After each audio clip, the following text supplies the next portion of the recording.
I remember the first time they called me gifted. It wasn't praise. It was a diagnosis.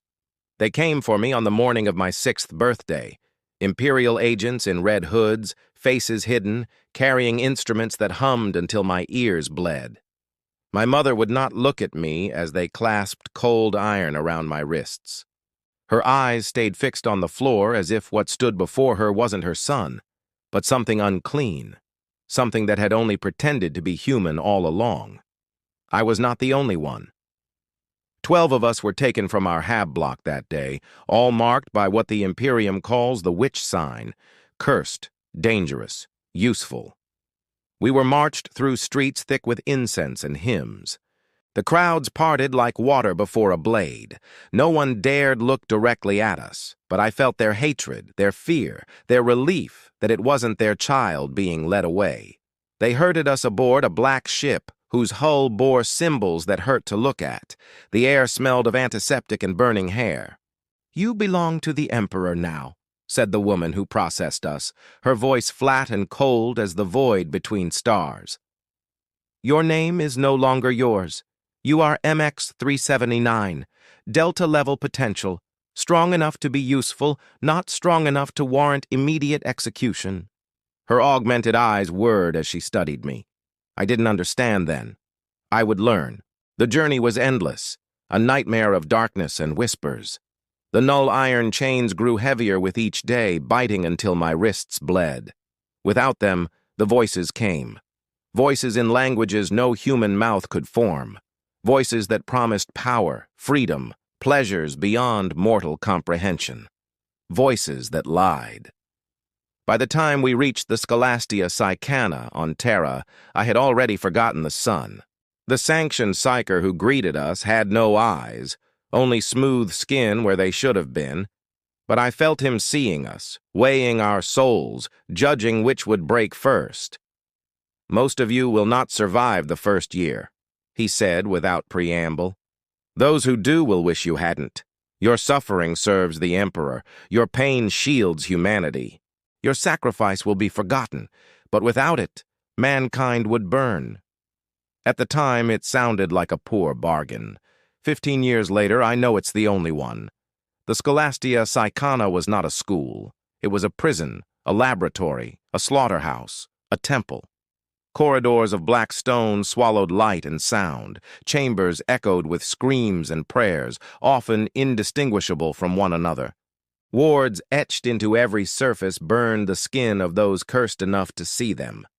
My first night, they locked me in a cell barely big enough to lie down. The walls were lined with psi-reactive copper that reflected my thoughts back at me, amplified, distorted. I heard the weeping of the other children, each sealed in their own metal coffin. 3 died before morning, minds shattered by the backlash of their own fear. The overseers called it necessary attrition.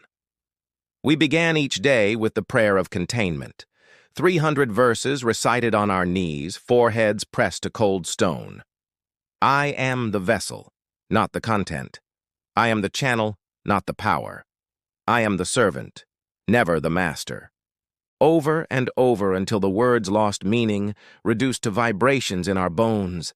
Breakfast was a flavorless nutrient paste laced with drugs to suppress hunger and blunt emotion, a mercy considering what came after.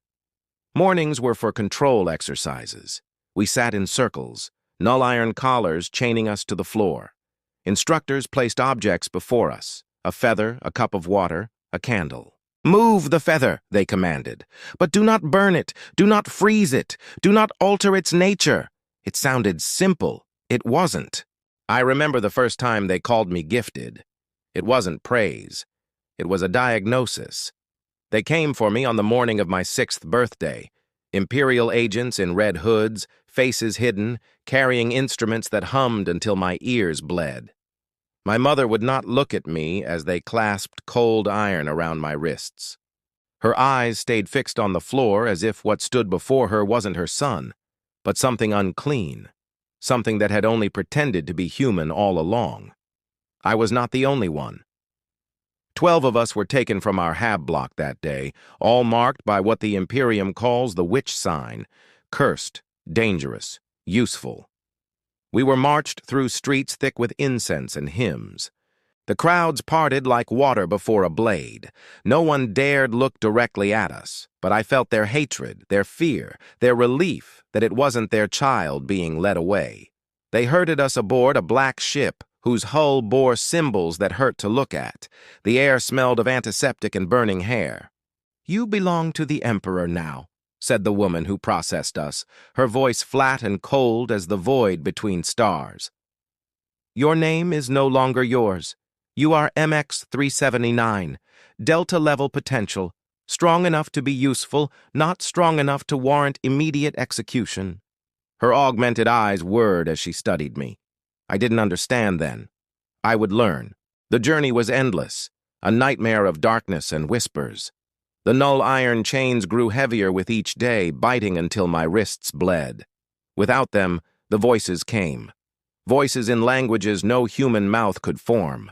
Voices that promised power, freedom, pleasures beyond mortal comprehension. Voices that lied. By the time we reached the Scholastia Psycana on Terra, I had already forgotten the sun.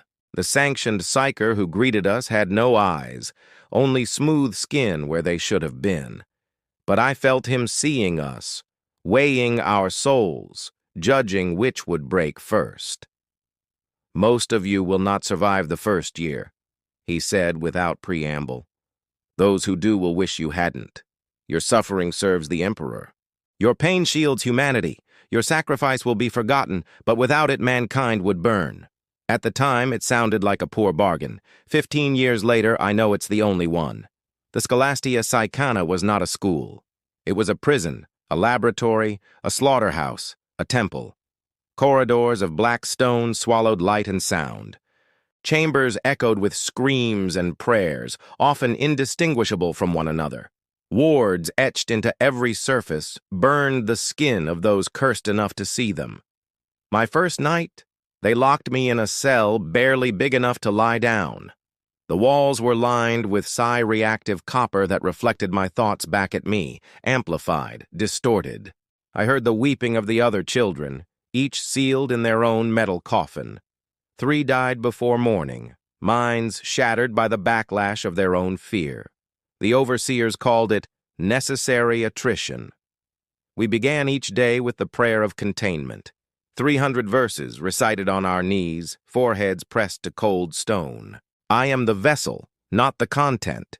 I am the channel, not the power. I am the servant, never the master. Over and over until the words lost meaning, reduced to vibrations in our bones. Breakfast was a flavorless nutrient paste laced with drugs to suppress hunger and blunt emotion. A mercy, considering what came after. Mornings were for control exercises. We sat in circles, null iron collars chaining us to the floor. Instructors placed objects before us, a feather, a cup of water, a candle. Move the feather, they commanded, but do not burn it, do not freeze it, do not alter its nature. It sounded simple. It wasn't. The mind is not meant to touch the world directly. There are barriers, walls built by evolution and divine design to keep reality safe from thought. When a psyker reaches out, those walls crack, and through those cracks, things peer back. Hungry things, patient things. My first attempt to move the feather resulted in it bursting into green flames that spread across the floor in patterns that formed screaming faces. 2 instructors died in the fire. I spent the next week in solitary confinement with a null collar set to its highest setting, feeling as if my skull was being crushed in a vice. A poor performance, the eyeless instructor said when I was finally released, but instructive for the others. Try again. And so it went, day after day, attempt after attempt.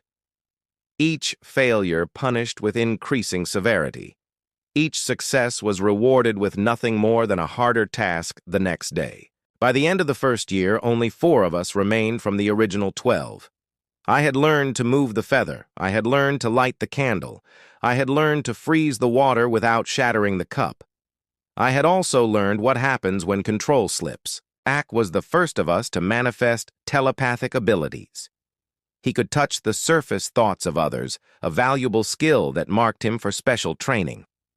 I envied him until the morning I woke to find him standing over my bed, blood streaming from his eyes and ears. They never stopped talking. He whispered, "So many voices, everyone, everything, even the stones are screaming." His mind had opened too far, too fast. He had heard not just the thoughts of our instructors, but of every living being in the facility. Thousands of minds crashing into his at once without filter or protection. They did not execute him immediately. That would have been merciful. Instead, they took him to the demonstration chamber where senior students were gathered to witness the consequences of insufficient discipline. They removed his null collar and restraints. Then they simply waited. It took less than a minute. His eyes rolled back, his body contorted. His skin began to ripple as if something beneath it was trying to get out. Then he spoke, but the voice was not his own. Such delicious despair, such exquisite pain. A feast laid out just for me. What followed cannot be described in terms that would not invite the very horrors I witnessed. I will say only this. When it was over, when the sanctioned Psykers and the Sister of Silence had done their work, there was nothing left of Auric, but a smear on the floor and a psychic echo that lingered for days, causing nightmares throughout the facility. "This is failure," the ISIS instructor said, his voice perfectly level. "Return to your training." So we did. The second year brought new lessons. No longer were we simply learning to control our abilities. Now we were learning to use them, to focus psychic energy into destructive forms, to peer through the veil between worlds, but never to reach through it, to touch minds, not just to read them, but to break them. These lessons were taught by members of the Adeptus Astro Telepopatha, veterans of 1,000 battles whose bodies and minds bore the scars of their service. Many were blind, their eyes burned out by the power they channeled. Others were missing limbs, not lost to enemy fire, but amputated after warp corruption began to spread through their flesh. All of them were hard, hollow men and women who spoke of their gift as one might speak of a terminal disease with a mixture of resignation and bitter pride. "You will suffer," said Instructor Kane, a rail-thin man with silver studs implanted along his jawline. "You will die, probably in pain, probably in fear. But before that happens, you will serve. You will be the eyes of the fleet, the voice that carries orders across the void, the fire that burns the heretic and the mutant. You will be the weapon of weapons." He taught us biomancy, the art of manipulating living tissue. Under his guidance, we learned to accelerate healing, to stop blood flow, to cause heart muscles to seize. We practiced on servitors first, then on condemned prisoners. The first time I stopped a human heart, I vomited for hours afterward. By the 20th time, I felt nothing at all. Instructor Vale handled our training in pyrokinesis. She had no lower jaw, just a mechanical apparatus that clicked and whirred when she spoke. Fire, she explained, was the purest expression of the Psyker's art. Direct, undeniable, cleansing. "The flames you summon are not metaphorical," she said, "but neither are they entirely natural. They burn with your will, your faith, your hatred.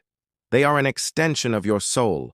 Use them carelessly, and it is your soul that will be consumed."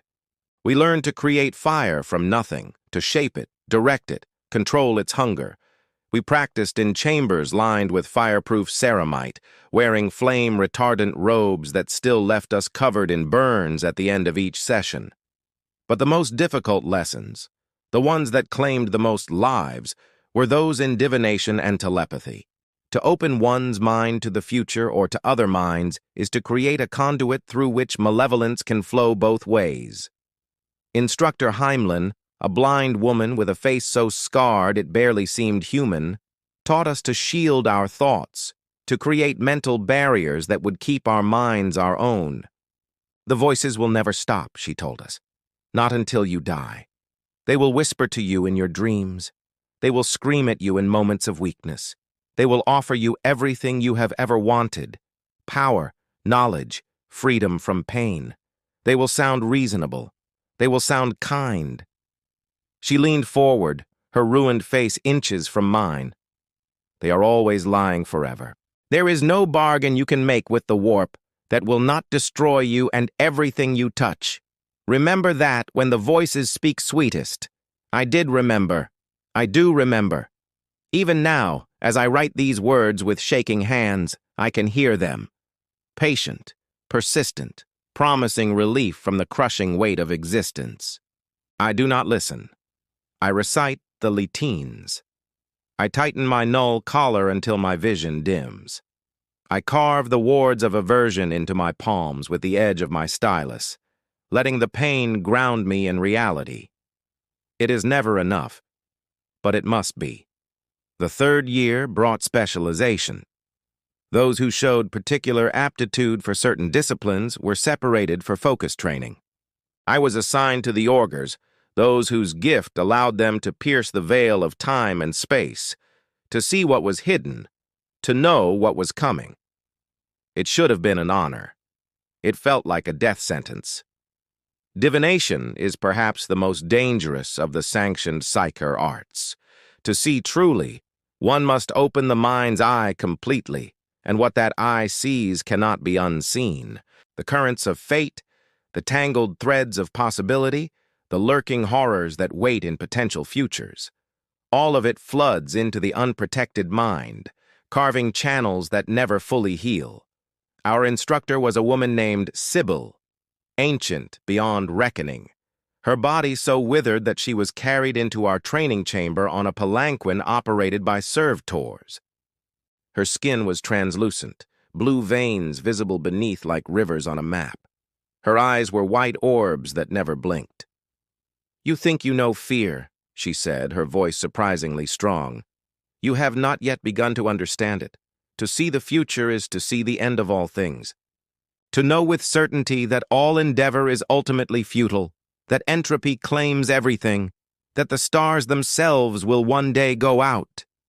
She smiled, revealing teeth filed to points. "And yet we look, because to be blind is worse. To stumble forward in ignorance is to invite disaster not just for ourselves, but for all humanity." Our training began with simple exercises, reading sealed messages, locating hidden objects, describing rooms we had never entered. With each success, the tasks grew harder. Predicting the outcome of random events, identifying infiltrators among loyal subjects, seeing through the eyes of animals, then servitors, then willing humans. The strain was immense. 2 of my fellow organs suffered brain hemorrhages during particularly difficult viewings. Another clawed her own eyes out after seeing something she refused to describe.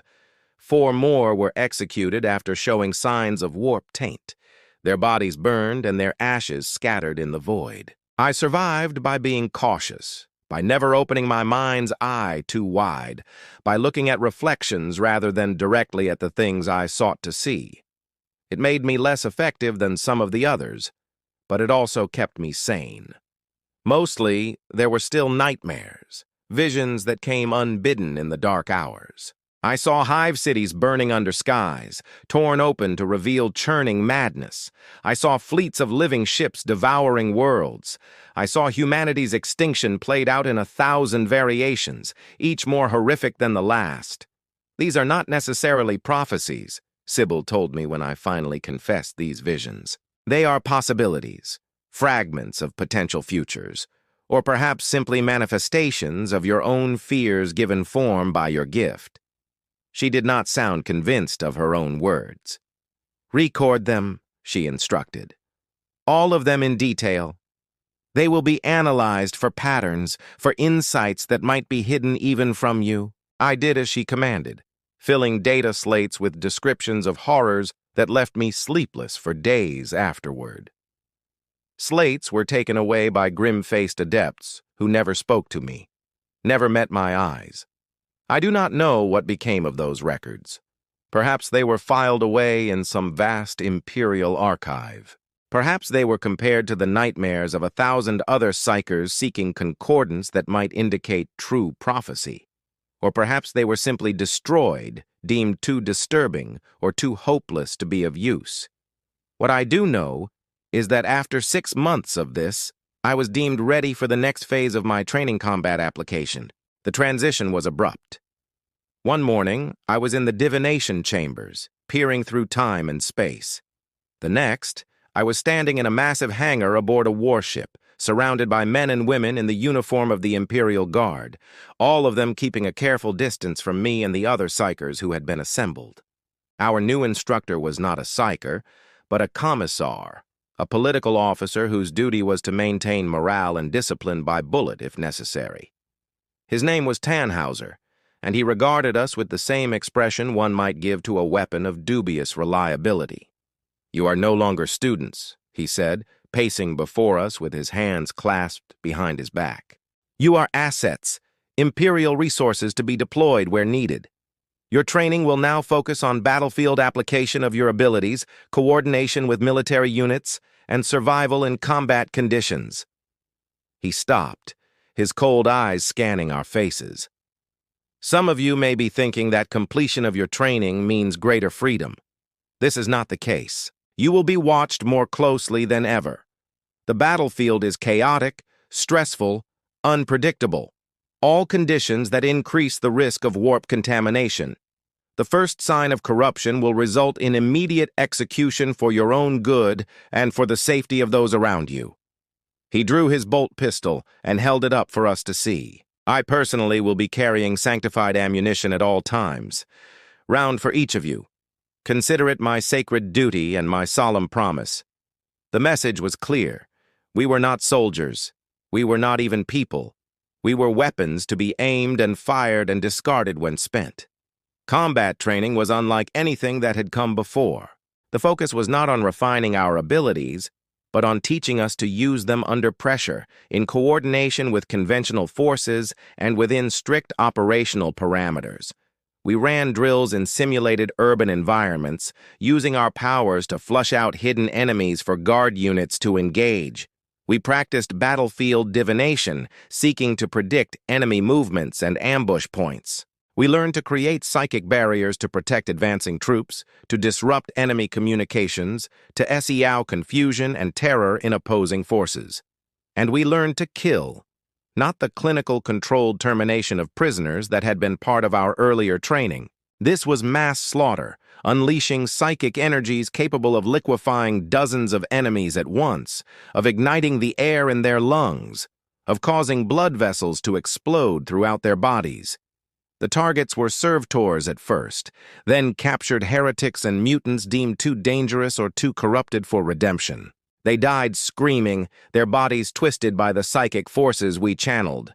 The smell was indescribable, the sound worse. I vomited after the first such exercise. The commissar merely watched, his face impassive. "Get used to it," he said. "This is your purpose now. 4 more weeks of training, then deployment." I was assigned to the 117th Cadian Regiment, a storied unit currently engaged in the suppression of a heretical uprising on the mining world of Calibra. My designation was now sanctioned Psyker Theta 1117, attached to Bravo Company under the command of Captain Lorick. The captain was a veteran of 3 campaigns, his face a map of scar tissue, his left arm replaced with a crude augmentatic limb. He received me with undisguised suspicion. "I have worked with your kind before," he said during our first briefing.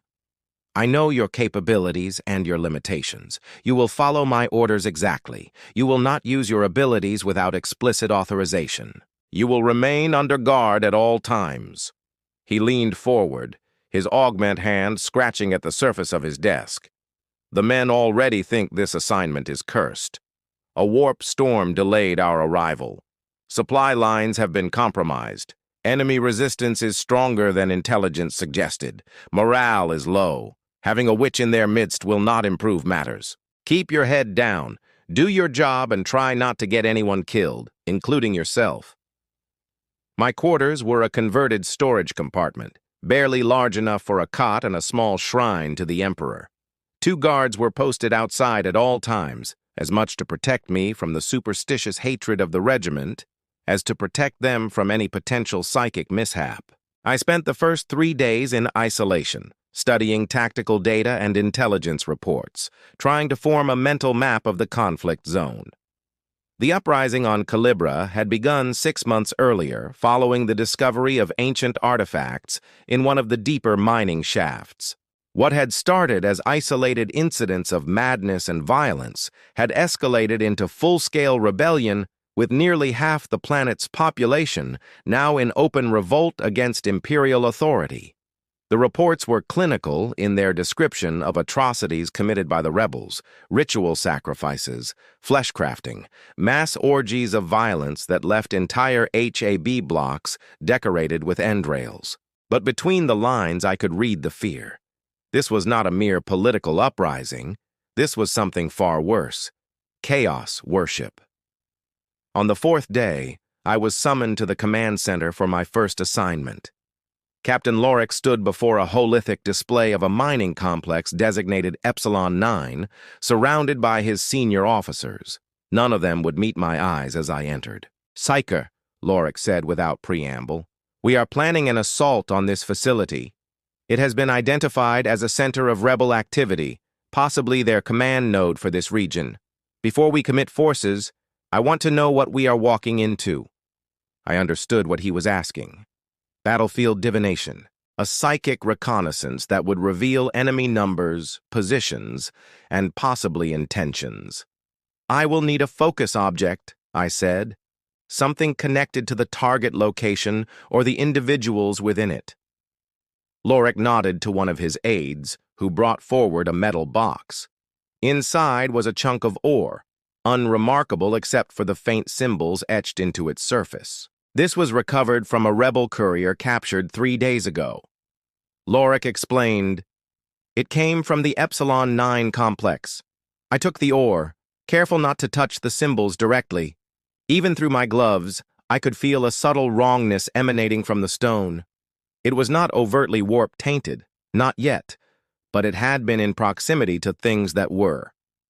I will need privacy," I said, "and guards with null rods standing by." Lorik frowned. "Is that standard procedure?" "It is a precaution," I replied. "What I am about to attempt carries certain risks." His expression darkened. "What kind of risks?" I could have lied, could have downplayed the danger, but that would have done neither of us any service.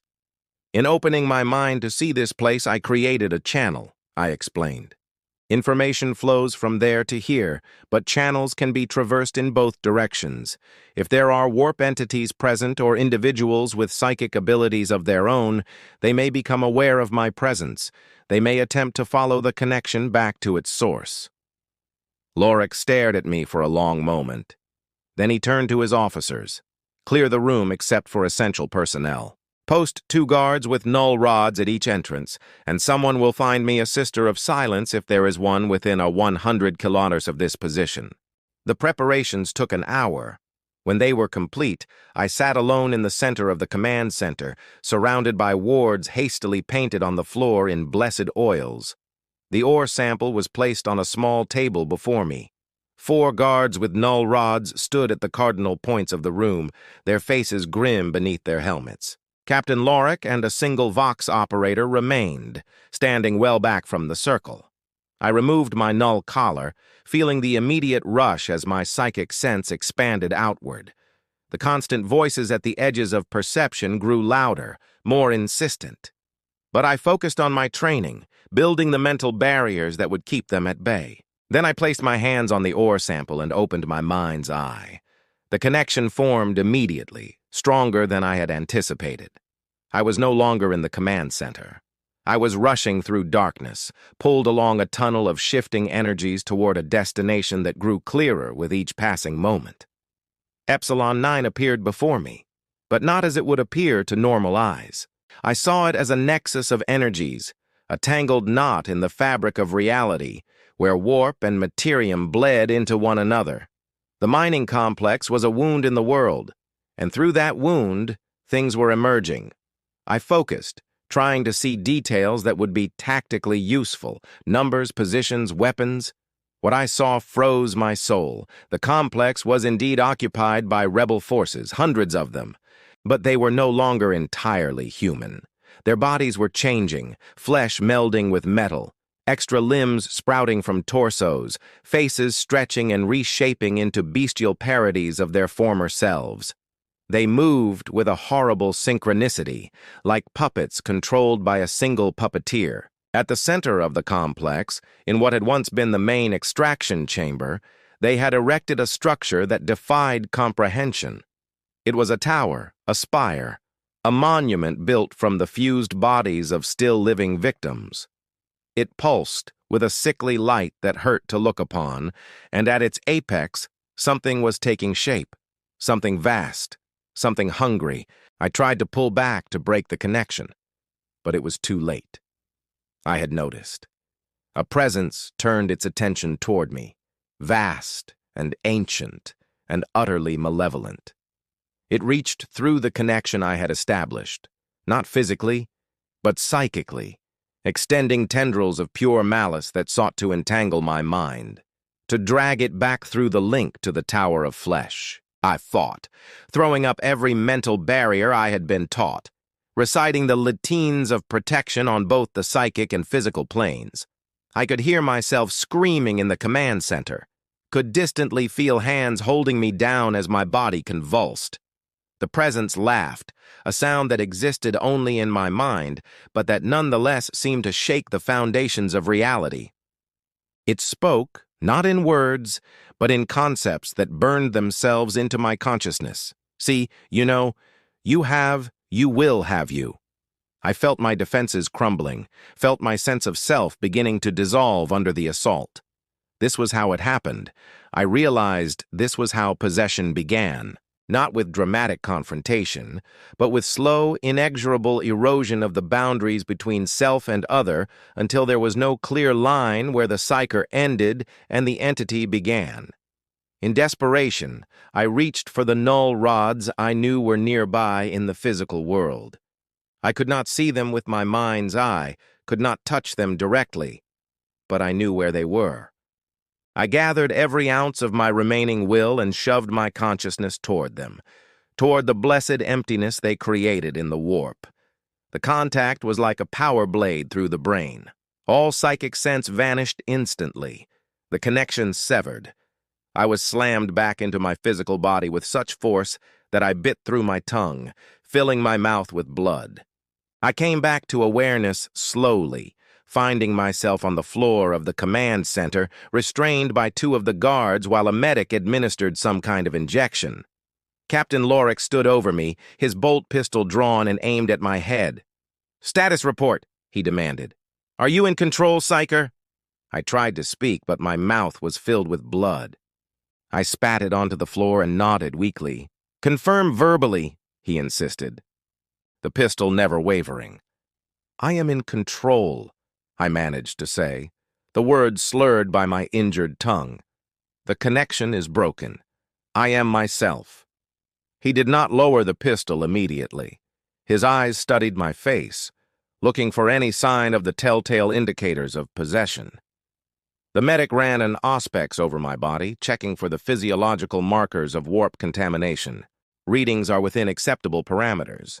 The medicate reported elevated stress indicators, but no sign of corruption. Only then did Lorik holster his weapon. He offered me no apology for the precaution. None was expected or needed. "What did you see?" he asked, helping me to a sitting position. I told him. Everything. The transformed rebels, the Tower of Flesh, the entity taking shape, the psychic attack. His face grew grimmer with each detail. When I had finished, he turned to the Vox operator. "Send an emergency transmission to Fleet Command. Request immediate orbital bombardment of the Epsilon 9 complex and surrounding 10-kilometer radius. Authentication code Lurik Epsilon Delta 79. The Vox operator pawed. "Sir, that area includes several loyal settlements. I am aware, Lieutenant. Send the transmission." As the officer hurried to obey, Lorik turned back to me. "Can you stand?" With his help, I managed to get to my feet, though my legs trembled beneath me. The psychic backlash had left me physically drained, as if I had run for days without rest. "What happens now?" I asked. "We evacuate to minimum safe distance and wait for the Emperor's mercy to rain from the sky," he said grimly, "and pray to the throne that it will be enough." The evacuation order went out immediately.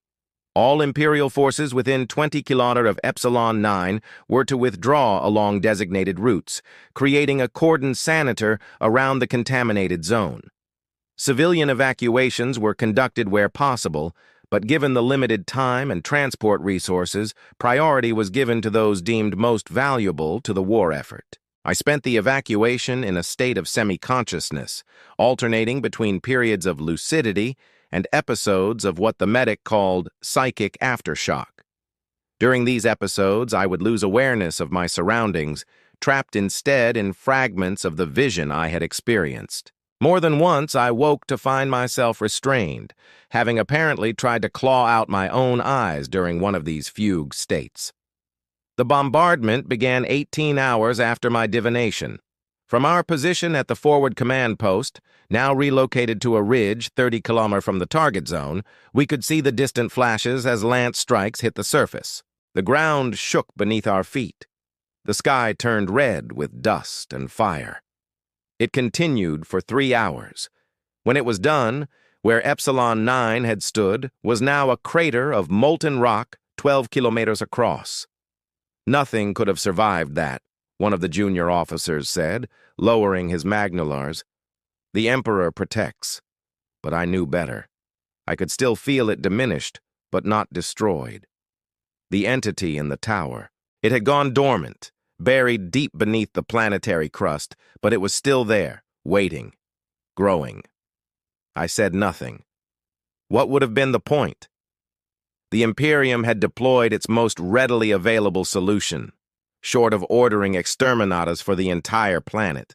There was little more that could be done. 3 days later, I was cleared by the medic for return to duty. Captain Lorick called me to his new command center, a prefabricated structure that smelled of promethium and recirculated air. "The destruction of Epsilon 9 has bought us time," he said without preamble. "But the rebellion continues. We have identified 3 more facilities that show signs of similar corruption. Fleet Command has authorized limited orbital strikes, but they are concerned about destroying too much of the planet's mining infrastructure. It is, after all, the reason the Imperium values this world." He spread a map on the table between us, indicating the locations in question.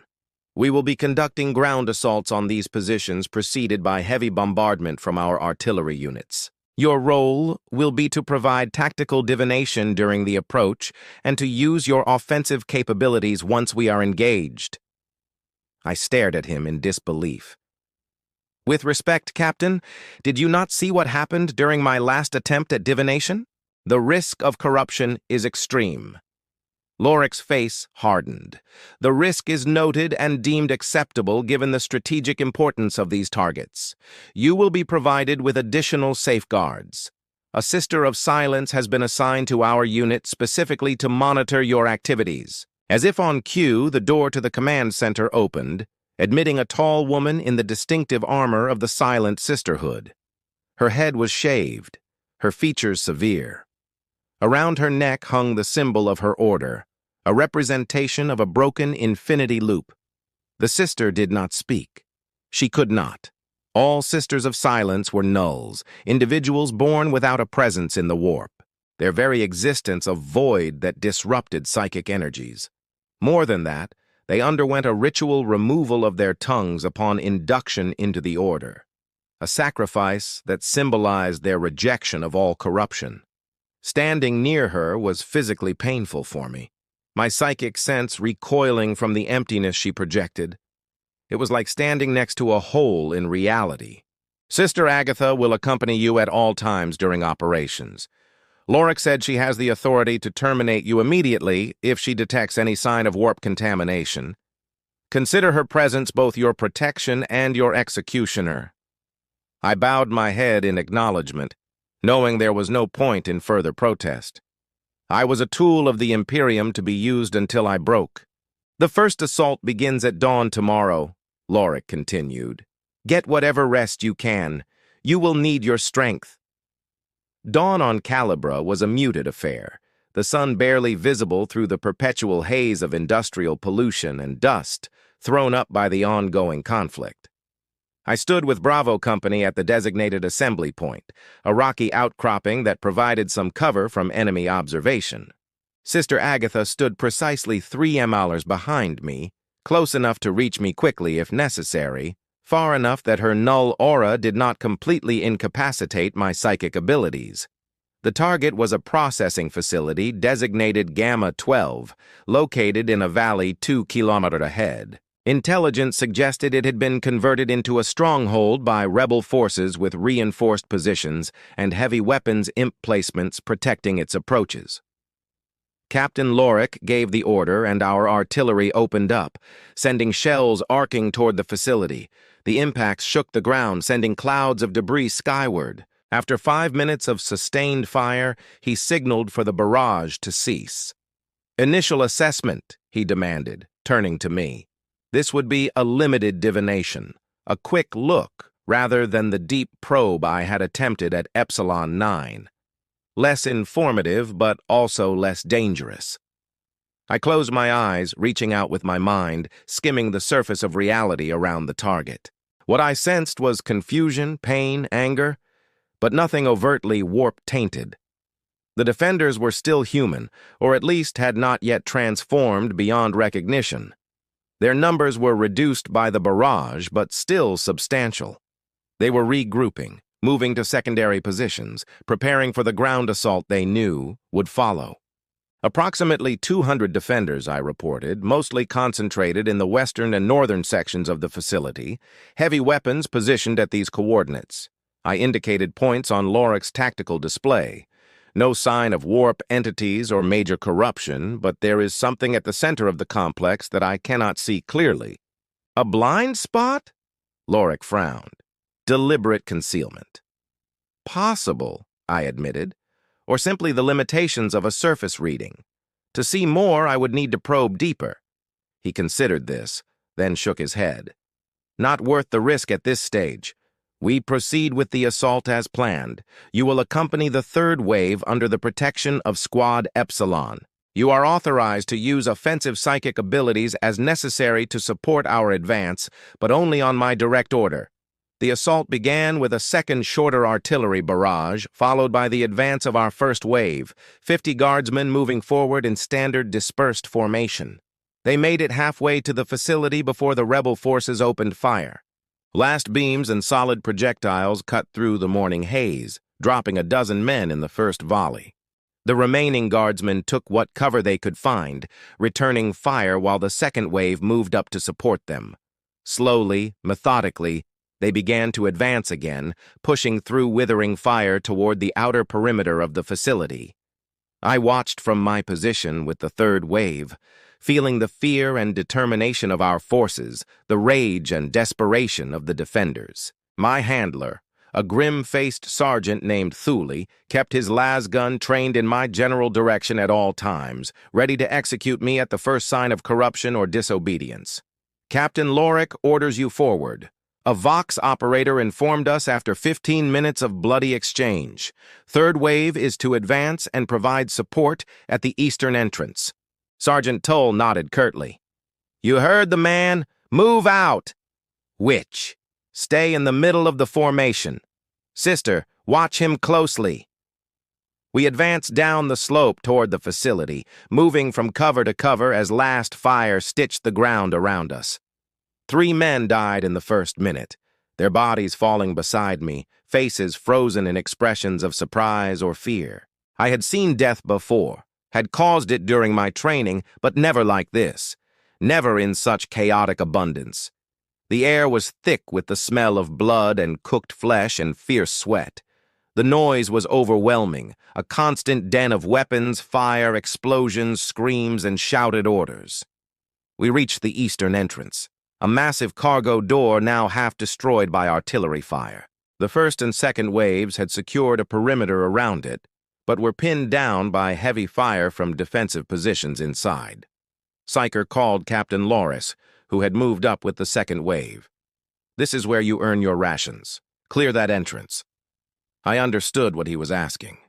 This was why I had been brought here. Not for divination, not for subtle manipulation of energies, but as a weapon of brute force. I removed my null collar, feeling the immediate expansion of my senses. The voices at the edge of perception grew louder, but I pushed them aside, focusing on the task at hand. Sister Agatha moved closer, her null aura creating a zone of psychic deadness behind me. It was intentional, a tactic we had discussed. I would project forward while she ensured nothing could approach from behind. I gathered my power, feeling it build within me like a physical pressure. The discipline known as pyromancy came most naturally to me, the ability to convert psychic energy directly into thermal energy. I focused on the defensive positions visible just inside the cargo door, reaching out with my mind to touch the air around them. "Ignisma," I whispered, the ritual words helping to focus my intent. The effect was immediate and devastating.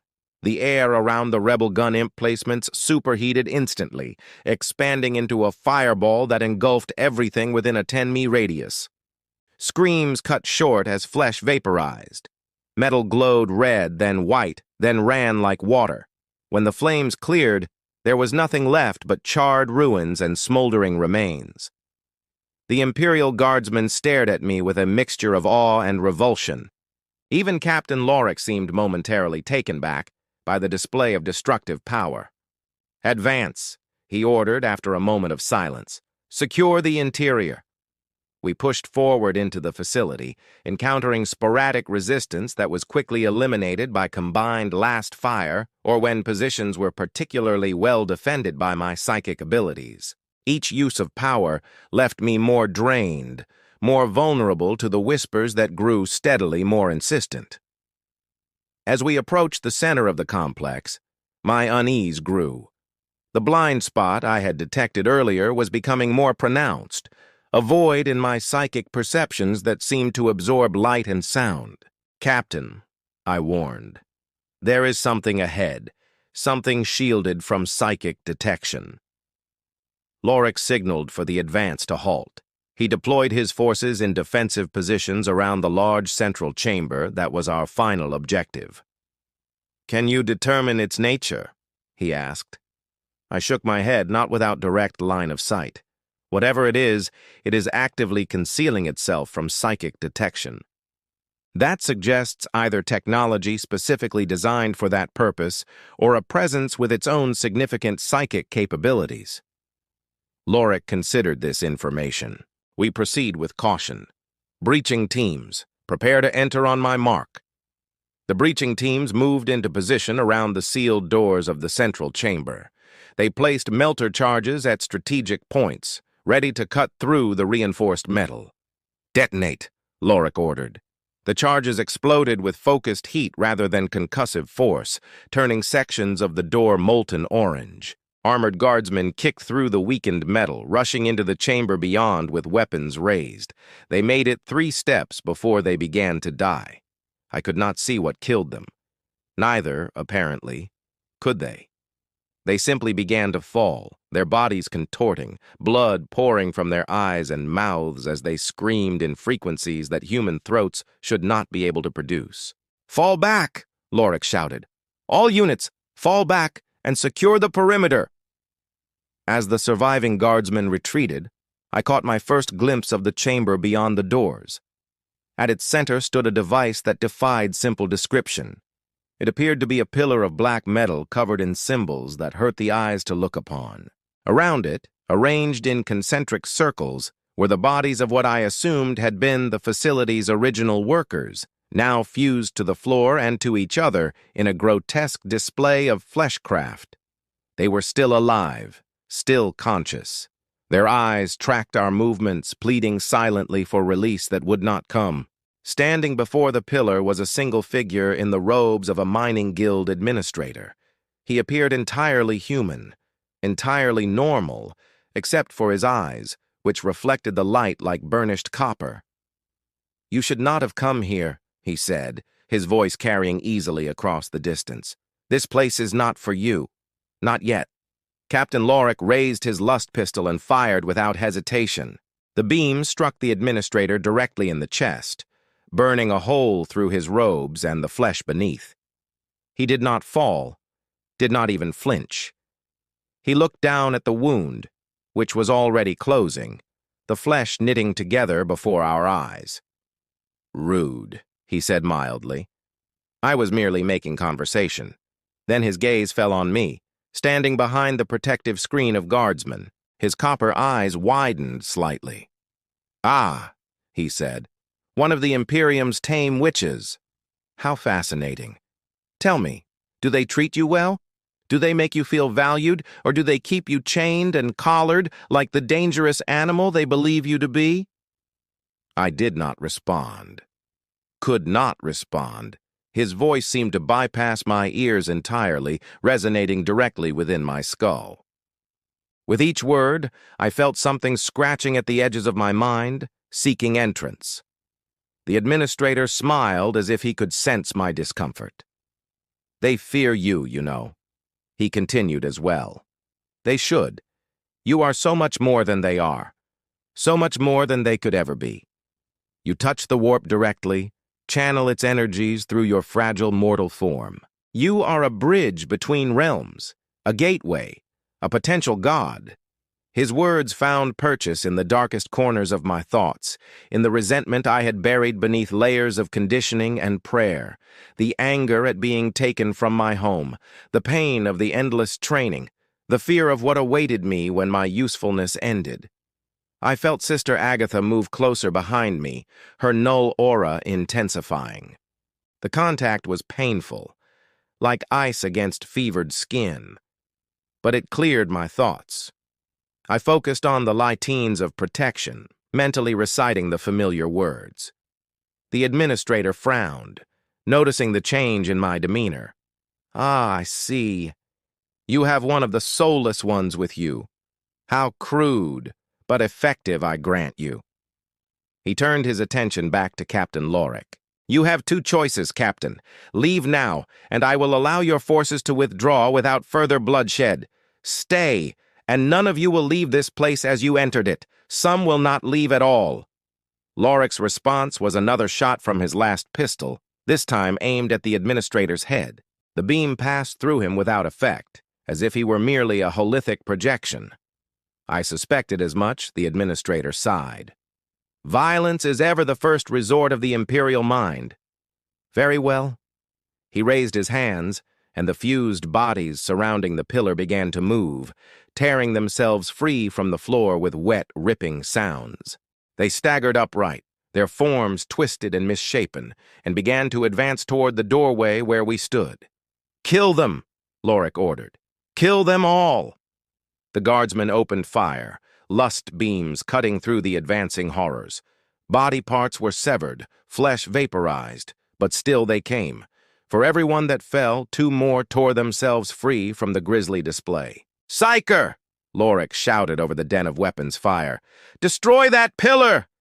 I gathered my power once more, focusing it into a lance of pure thermal energy directed at the black metal structure.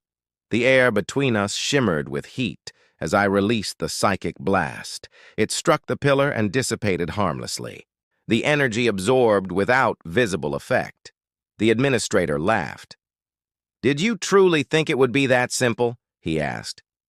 "This device was old when your species still huddled in caves. It has survived the death of stars. Your parlor tricks cannot harm it.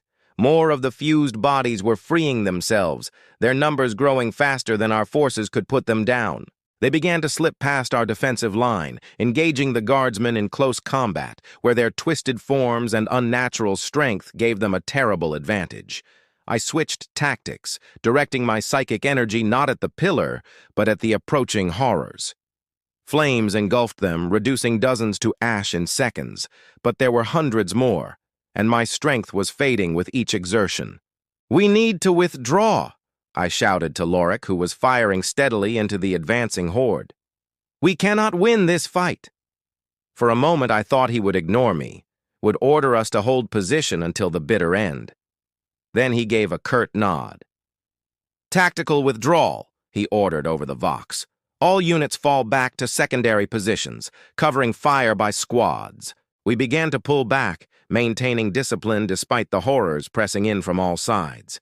The withdrawal was orderly at first, then increasingly desperate as more of the twisted creatures broke through our thinning lines.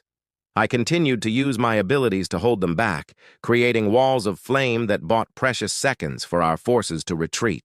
But each use of power left me weaker, more vulnerable to the whispers that had grown to a constant roar at the edges of my consciousness. Join us. Beckham.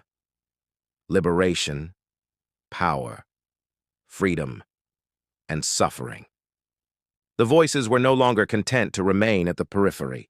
They pushed inward, seeking purchase in my thoughts, offering promises, painting visions of a world where I was not a slave, but a master, where my gifts were celebrated rather than feared. I felt my control slipping, the careful barriers I had maintained beginning to crack under the strain. The flames I conjured began to change color, shifting from natural orange to an otherworldly green that left strange after images on the retina. Sister Agatha noticed immediately. She moved closer, her null aura intensifying to painful levels. The voices receded, driven back by her presence, but my powers receded with them. The wall of flame flickered and died. The twisted horrors surged forward through the gap. 3 guardsmen died in as many seconds, torn apart by clawed hands and elongated jaws. "Fall back," Lorik ordered. "Emergency withdrawal. All units, make for the extraction point." What had been an organized retreat became a headlong flight. We ran through the corridors of the facility, the sounds of pursuit close behind us. I stumbled, my strength nearly gone, and would have fallen if not for Sister Agatha's hand gripping my arm. Her touch was painful, the null aura like acid against my psychic sense. But it kept me moving, kept me anchored in reality. We emerged from the facility into the harsh daylight of Calibra. Imperial forces were scattered across the open ground, running for the relative safety of our original positions on the ridge. Many did not make it, cut down by weapons fire from rebel forces who had somehow circled around to flank us. Through it all, I could hear the administrator's voice still speaking directly into my mind, despite the increasing distance. "You cannot run from what you are," he said, his tone almost gentle. "The power will find you wherever you go. It will offer itself to you again and again until one day, in a moment of weakness or desperation, you will accept. On that day, you will be free." I knew he spoke the truth. It was the fate of all sanctioned Psykers. The sword hanging over our heads from the moment our abilities manifested. Not if, but when. We reached the ridge and regrouped, counting our losses. Of the 300 guardsmen who had begun the assault, fewer than 100 had returned. Captain Lorik was among them, his face a mask of controlled fury as he conferred with his remaining officers. "Orbital strike," I heard him say. "Request immediate orbital bombardment of the target area. The same solution as before. Burn it from orbit and pray that would be enough." But I knew it would not be. Whatever had been contained in that black pillar, whatever was now loose upon Calibra, could not be so easily destroyed. It would go dormant again, hide itself deep beneath the surface, continue its slow corruption of the world and its people, and one day it would emerge again, stronger than before. The bombardment came an hour later, a series of lance strikes that turned the processing facility and several square kilometers around it into a lake of molten rock. We watched from our position on the ridge, the heat of the blast washing over us even at this distance.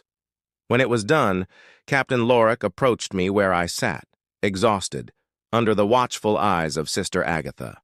"Your assessment," he said without preamble.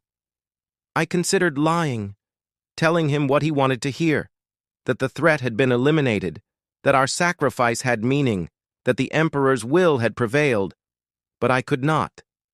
Perhaps it was fatigue that loosened my tongue, or perhaps some faint spark of defiance that all the conditioning had failed to extinguish. "It is still there," I said. "Buried, dormant but not destroyed. It will return." Lorik's face tightened. "You are certain?" "Yes." He was silent for a long moment, weighing options, calculating costs and benefits with the cold precision of an Imperial officer. "I will include your assessment in my report to command." He said finally the decision for further action will be theirs. We both knew what that meant. The Imperium might order exterminatis, the ultimate sanction that would render the entire planet lifeless. Or more likely, given Calibra's strategic importance as a mining world, they would simply quarantine the affected areas, post guards, and continue to extract resources from the remaining sectors, until the corruption spread too far to contain, until the next uprising, until the next wave of horror. The cycle would continue, as it had on countless worlds across the galaxy. The Imperium would fight, contain, suppress, but never truly eliminate the threat. Because to do so would require resources it could not spare, attention it could not afford to divert from 1,000 other equally desperate conflicts.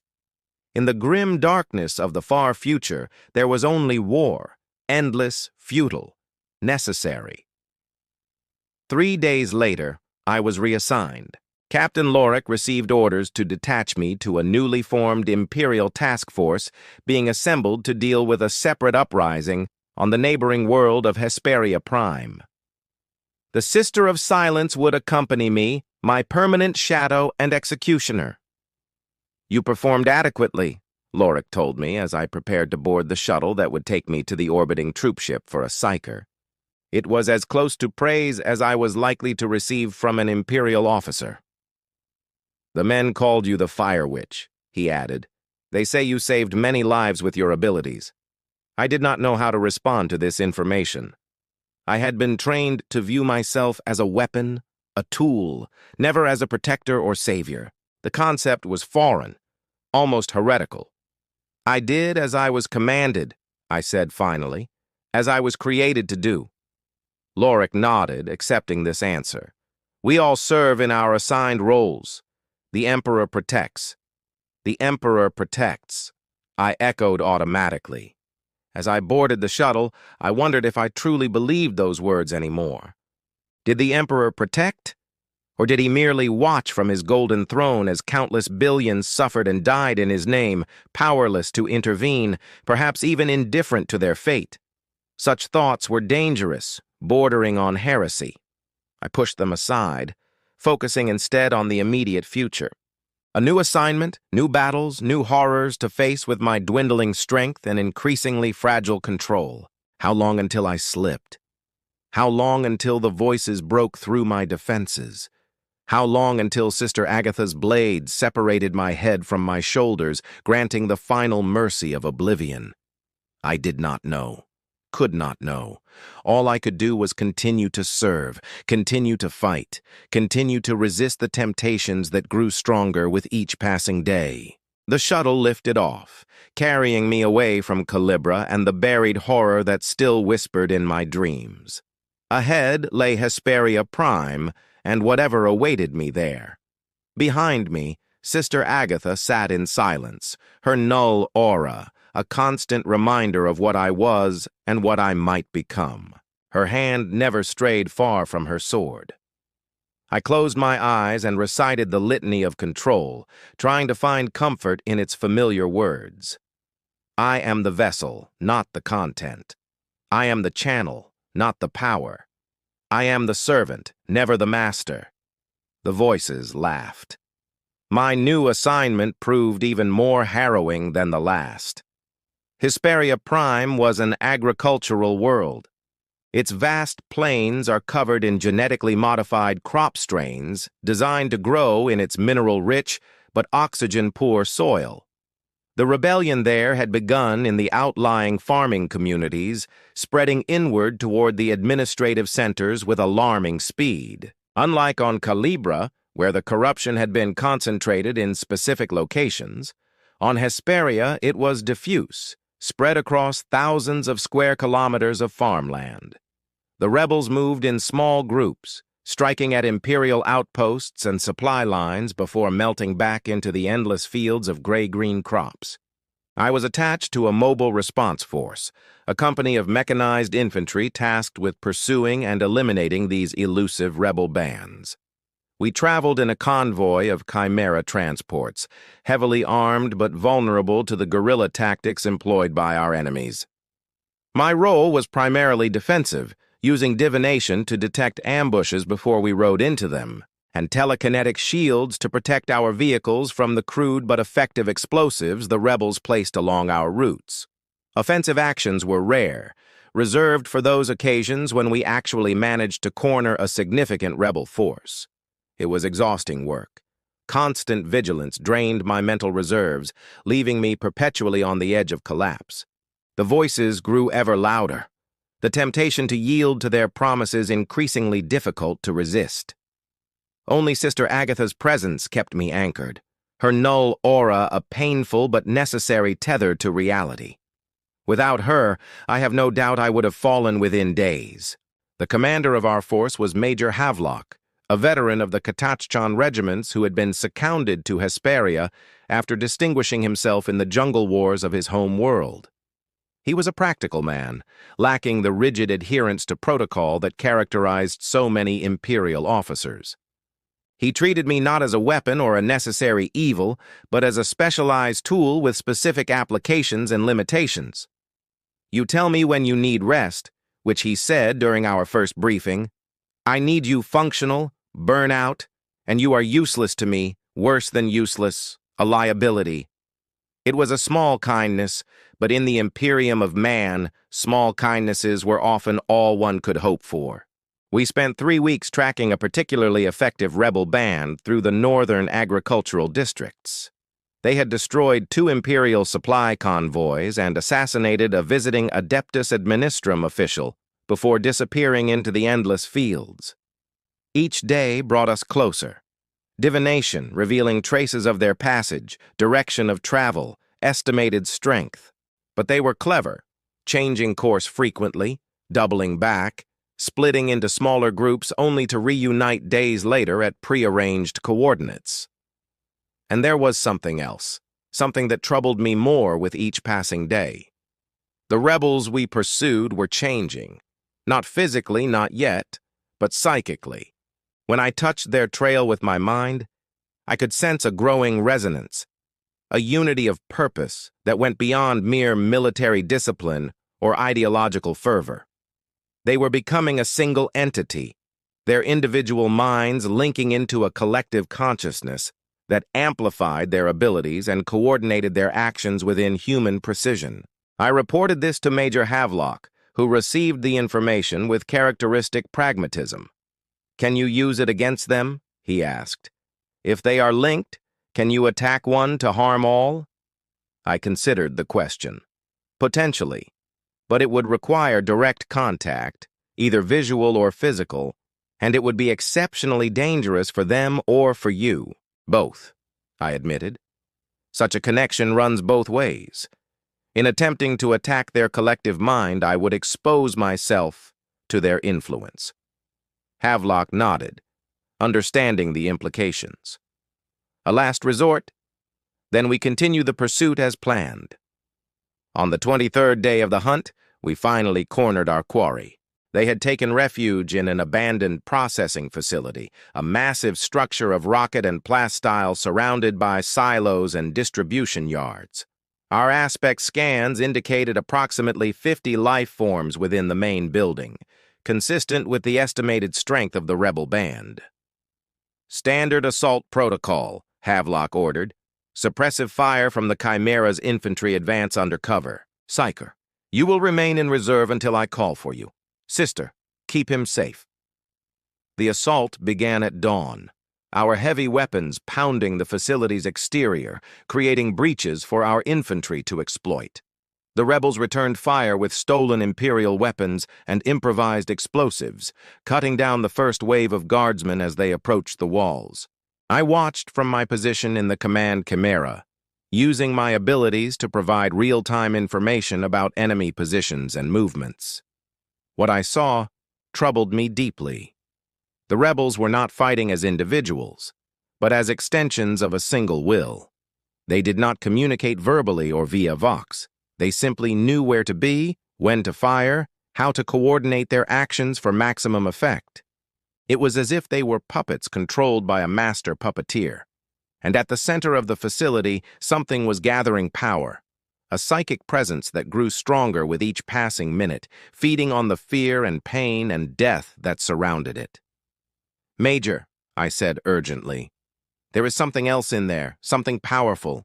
We need to withdraw." Havelock frowned, studying the tactical display that showed our forces slowly gaining ground despite heavy casualties. "We have them cornered," he said. "This ends today. You do not understand. I insisted. What you are fighting is not what you think. These are not rebels, not anymore. They are vessels, channels for something far worse." As if to punctuate my warning, the quality of the battle changed abruptly. The rebel fire became more precise, dropping guardsmen with single shots to the head or throat. Then the first of the true horrors emerged from the facility. It had once been human. The basic structure of its body still suggested humanity. But it had been changed, transformed into something that defied rational comprehension. Its skin had hardened into chitinous plates that deflected last fire. Its arms had elongated, ending in razor-sharp talons that could tear through flak armor with ease. Its face was a mass of sensory organs that had no place on a human body. Writhing tendrils that tasted the air and probed the ground. And it was not alone. Dozens more poured from the breaches in the facility walls, charging our lines with inhuman speed and coordination. "Emperor, preserve us," Havelock whispered, watching the feed from the front lines. Then, recovering his composure, all units fall back to secondary positions. Heavy weapons. Prioritize the large targets. The battle degenerated into a desperate fighting retreat. Our forces gave ground meter by bloody meter as the transformed rebels pushed forward. Our heavy weapons took a toll, plasma guns and melter weapons proving effective against the mutated flesh. But there were too many, and they learned too quickly, adapting their tactics to minimize exposure to our most dangerous weapons. "We need your help, Psyker," Havelock said finally, turning to me. "Whatever you can do, do it now." I nodded, removing my null collar. Sister Agatha stepped back, giving me the psychic space I needed to work while remaining close enough to intervene if necessary. I reached out with my mind, bypassing the transformed foot soldiers to touch the presence at the center of the facility. What I found there froze my soul. It was vast, ancient, a consciousness that had existed for millennia, flitting from world to world, host to host, always seeking, always hungry. It had no name that could be expressed in human language, no form that could be perceived by human senses. It was pure will, pure hunger, pure malevolence, and it was aware of me. I felt it turn its attention toward my mind, felt it reach out across the psychic link I had established. Not intact, not at first, but in recognition, in welcome, brother Sis Turkin. The concept crashed into my mind with the force of a physical blow. It saw me not as an enemy, but as a potential vessel, a superior host to the half-transformed humans it currently inhabited. I recoiled, throwing up every psychic barrier I had been taught, reciting the litines of protection on both the mental and physical planes. But it was like trying to hold back an ocean with a paper screen. The entity smashed through my defenses with contemptuous ease, flooding my mind with images and sensations that defied description. I saw worlds burn. I saw civilizations rise and fall. I saw the birth and death of stars. And through it all, I saw the entity moving from host to host, world to world, feeding, growing, spreading its influence across time and space. Then it showed me what it offered. Power beyond mortal comprehension. knowledge of secrets hidden since the birth of the universe, freedom from the shackles the Imperium had placed upon me, freedom from fear, from pain, from the inescapable doom that awaited all sanctioned Psykers. All I had to do was yield, accept it into myself, become one with it, as the rebels had done, become more than human, more than Psyker, become a god. For a moment, a terrible moment that seemed to stretch into eternity, I considered it. The temptation was immense, a siren song that resonated with every frustration, every resentment, every fear I had ever felt. Why not? Why not take what was offered? Why continue to serve an Imperium that viewed me as nothing more than a disposable weapon?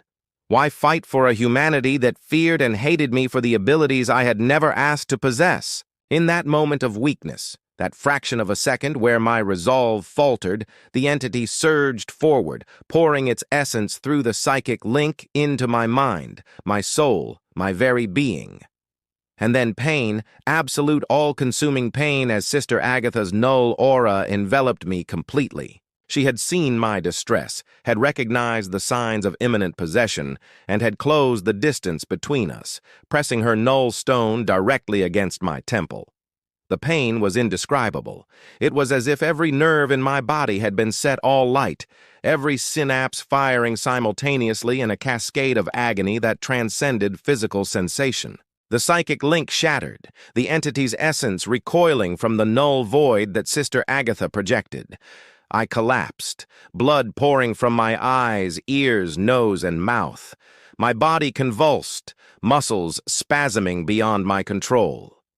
Through a haze of pain, I heard Havelock shouting for a medic, felt hands restraining me to prevent me from injuring myself further. Then darkness.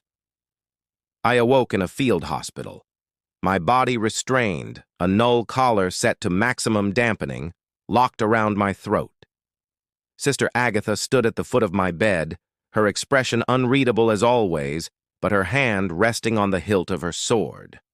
Major Havelock sat beside the bed, his uniform stained with blood and soot, his face haggard with exhaustion. "You live," he said when he saw I was conscious. "The medic thought you would not." I tried to speak, but my throat was too dry. My vocal cords were damaged by screaming I did not remember. Havelock offered me water from a canteen, helping me drink despite my restraints. "What happened?" I managed to ask after the blessed moisture had soothed my ravaged throat. "We lost," Havelock said simply. "After you collapsed, the enemy broke through our lines. We were forced to withdraw completely. 3/4 of the company is dead or missing." He leaned forward, his eyes hard. "I need to know what happened to you. What did you see? What did you find in that facility?" I told him as completely and honestly as I could about the entity, its age, its nature, its offers, about my moment of weakness, my near fall. When I had finished, Havelock was silent for a long time, processing the implications of what I had or revealed. "This is beyond a mere rebellion," he said finally. "By even the usual heresy, this is a full-scale demonic incursion." The word hung in the air between us, Damon. Not simply a warp entity, not merely a Xenos presence, but one of the true denizens of the Imperium, the nightmare creatures that served the ruinous powers. "We need to report this directly to Sector Command," Havelock continued. "Request immediate reinforcement, inquisitorial intervention." The mention of the Inquisition sent a chill through me. The relationship between the Inquisition and sanctioned Psykers was complicated at best. They valued our abilities, but distrusted us inherently, and a Psyker who had nearly fallen to demonic possession would be viewed with extreme suspicion. "Will they execute me?" I asked, though I already knew the answer. Havelock met my gaze directly. "Most likely. You came very close to becoming a gateway for a warp entity of significant power.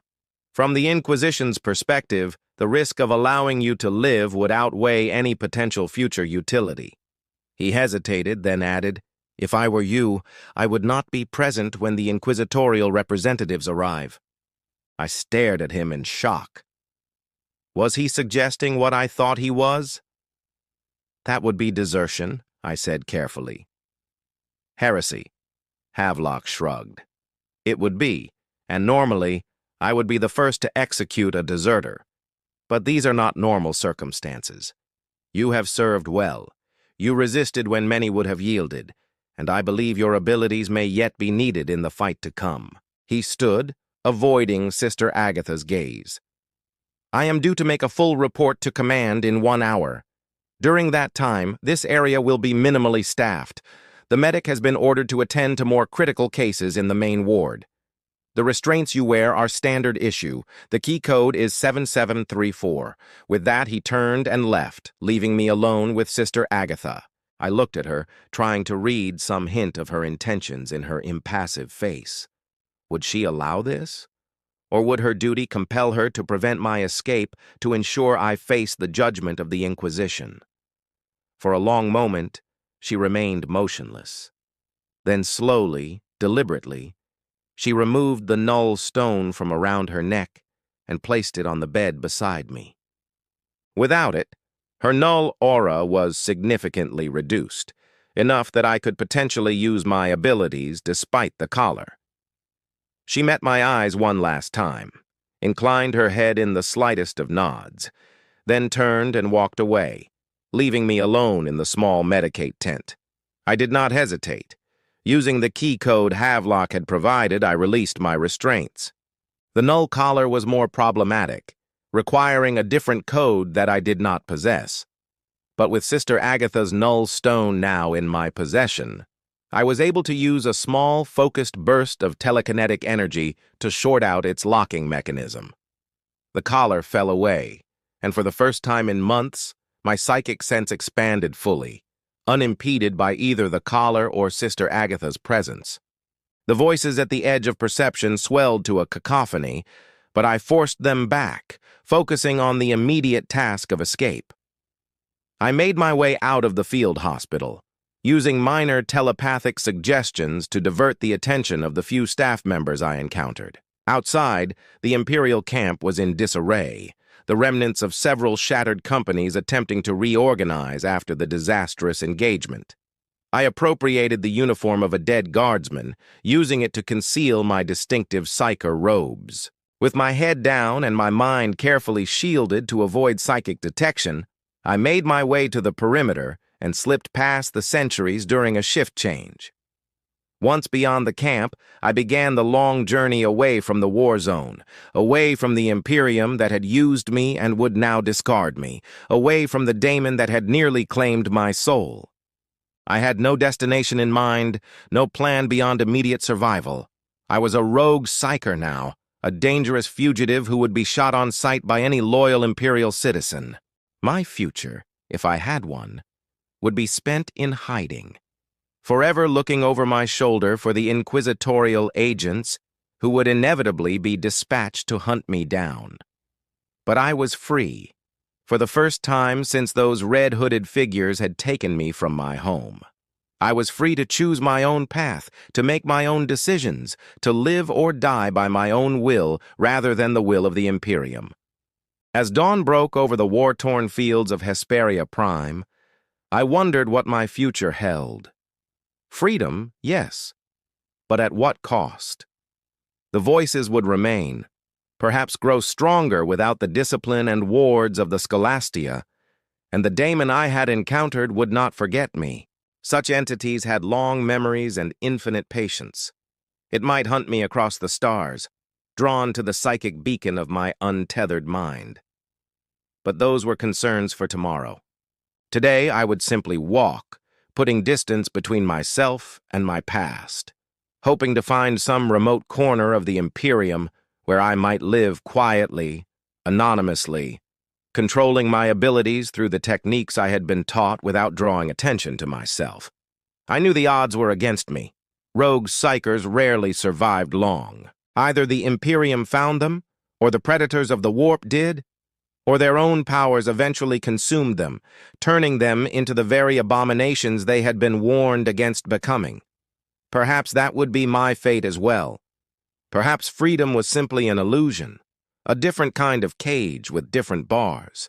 But as I walked across the blasted fields of Hesperia Prime, the rising sun warm on my face, I felt something I had not experienced since childhood. Hope. Hope that there might be more to existence than service and sacrifice. I hoped that I might find a place where my abilities were neither a weapon nor curse, but simply part of who I was. Hope that I might, against all odds, forge a life of my own choosing. It was a fragile thing, that hope, as delicate as a feather balanced on the edge of a blade. But it was mine, and for now at least, that was enough. I pause in my narrative here, though my journey continued long after that dawn on Hesperia Prime. Perhaps I will share those tales another time if the Emperor wills it. Or perhaps not. Some stories are better left untold, some truths better left unspoken. But know this. Those of you who have never felt the touch of the warp upon your mind, we who bear the curse of the witch mark are not so different from you. We fear. We hope. We dream. We suffer. We are human, despite what the Imperium would have you believe. Remember that when next you see one of us, chained and collared, our minds and bodies bent to the Emperor's service. Remember that beneath the robes of office and the symbols of containment beats, a human heart feels a human soul, a soul that weeps for what it has lost, for what it might have been. In the grim darkness of the far future, there is only war, they say. Endless conflict spanning the stars, consuming lives beyond counting. But even in that darkness, even in that endless war, there are moments of light, moments of mercy, moments of humanity. Hold fast to those moments when all else fails, for they are precious beyond measure and far too easily lost. I am Malrich Tain, once a sanctioned Psyker of the Imperium of Man, now a fugitive from justice. My life has been one of bondage, pain, and constant struggle against forces that would unmake my very being. But I endure. I survived. I remain human despite everything that has been done to me, everything I have seen, everything I have been forced to do. That is my victory, small though it may be. That is my defiance against the darkness. Whether I will maintain that victory in the days to come, I cannot say. The voices still whisper.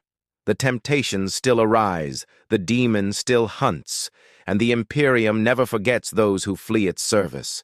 But for now, for this moment, I am Malrich Tain, rich. No Psyker designates MX 379, not the Fire Witch, not a weapon or a tool or a resource to be expended.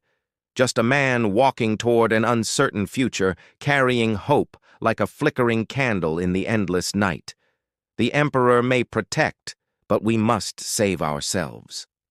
Perhaps that is the true horror of the life of an Imperial Psyker. Not the chains, not the pain, not even the constant threat of possession or execution, but the knowledge that we stand forever alone against the darkness, burdened with power we did not ask for and cannot relinquish, forever balanced on the knife edge between salvation and damnation. With each passing year, that balance becomes harder to maintain. The voices grow louder, the temptations stronger, the barriers between mind and warp thinner. There will come a day, I know, when my strength fails. When the walls I have built crumble, when the darkness that has haunted me since childhood finally claims its prize. On that day I hope only for a clean end, a bolt shell to the brain, a blade through the heart, the final mercy of oblivion, before I become the very thing I have fought all my life to resist. But until that day comes, I will continue to walk my chosen path. I will continue to hope, to dream, to remember what it means to be human in a universe that conspires at every turn to strip that humanity away. In the end, that is all any of us can do. Psyker or not, we endure. We survive. We hold fast to whatever light we can find in the darkness. And perhaps if we are very fortunate, we find moments of grace amidst the horror, moments of connection, moments of peace.